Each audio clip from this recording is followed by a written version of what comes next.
അവർ എൻ്റെ തന്തയ്ക്ക് വരെ പറഞ്ഞു. എവിടെയാണ് ഓജിക്ക് കൊണ്ടത്? നമ്മുടെ കൂട്ടത്തിൽ ആരെങ്കിലും അത് വിട്ടേക്ക്, എന്നെ തട്ടിക്കോ, പ്രശ്നമില്ല. ആർക്കും ആരുടെ തന്തയ്ക്കും സോഷ്യൽ മീഡിയ കൂടി വിളിക്കാം, ആയിക്കോട്ടെ, കുഴപ്പമില്ല. പക്ഷേ മോർഫ് ചെയ്ത് അമ്മയുടെ പടം ഈ സോഷ്യൽ മീഡിയയിൽ ഇട്ടാൽ എന്തായിരിക്കും പ്രതികരണം? ആ കലൂർ സ്റ്റേഡിയം 5-6 കൊല്ലം എൻ്റെ കയ്യിലായിരുന്നു. ശത്രുക്കളുണ്ടോ? എല്ലാവരുടെ ഉള്ളൊരു ചോദ്യമുണ്ട്, ഇങ്ങൾക്ക് എവിടെ നിന്ന് പൈസ കിട്ടുന്നത്? ഇതെന്താ ഇങ്ങനെ ജോലി? സത്യം പറ, എന്താണ് നിങ്ങളുടെ ജോലി? ഈ ഡ്രഗ് കച്ചവടം അല്ല. ഇന്നലെ ഒരു ഡ്രഗ് ടെസ്റ്റിന് വിളിച്ചു. ഞാൻ റെഡി.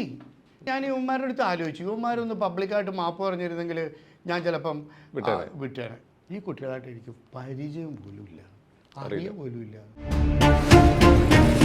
ഞാനാണ് ഫസ്റ്റ് സ്റ്റോക്ക് എക്സ്ചേഞ്ചിലെ member and I was number 1. ഞാൻ പൊട്ടിപ്പൊളിഞ്ഞിട്ടുണ്ട്. ഞാൻ കേരളത്തിലെ വൺ ഓഫ് ദി റിച്ചസ്റ്റ് ആളായിരുന്നു. എൻ്റെ വീടിൻ്റെ മുമ്പിൽ ഇൻകം ടാക്സ് റെയ്ഡിൻ്റെ ഇത് വന്നിട്ട് ചെണ്ട കൊട്ടിയിട്ടുണ്ട്. ഞാൻ 18,000 രൂപയിലാണ് ഞാൻ ബിസിനസ് തുടങ്ങണത്. 18,000 റുപ്പീസാണ് എൻ്റെ മൂലധനം. സ്ത്രീകൾക്ക് ഇനി എന്തുണ്ടെങ്കിലും എന്നെ ധൈര്യമായിട്ട് വിളിച്ചോ, ഞാൻ കൂടെ ഉണ്ടാവും എന്ന് പറഞ്ഞു. ഈ പറയുന്ന ആള് തന്നെയാണ് സ്ത്രീകളുടെ കൂടെ ലഹരി പാർട്ടികളെല്ലാം പങ്കെടുത്തിട്ട് വീഡിയോ എടുത്തിട്ട് പുറത്തു വിടുന്നതെന്ന്.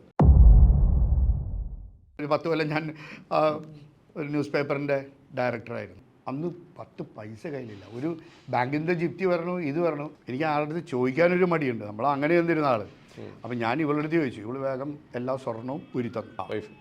വൈഫല്ല, രഞ്ജിനി ഹരിദാസ്.